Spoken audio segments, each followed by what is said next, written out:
করে উঠল। সব সময় শুধু খাই খাই, একদিন দুধ না খেলে কি মানুষ মরে যায়? চুপ কর একদম। গোলাপ ভয়ে চুপ করে গেল। সে আর কিছু বলল না, চুপচাপ অন্য ঘরে চলে গেল। রমা নিজের ভুল বুঝতে পেরে কাঁদতে লাগলো। শিবু তাকে সান্ত্বনা দিয়ে বলল, কেঁদো না রমা, চুপ করো। বাচ্চাদের কি আর দোষ বলো, তারা তো শিশু, নিষ্পাপ, এত কিছু বোঝে না। তোমারও কোনো দোষ নেই।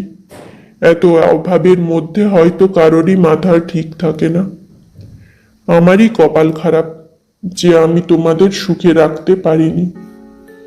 জানো রমা, যখন আমি খুব ছোট ছিলাম বাবা মারা গেল।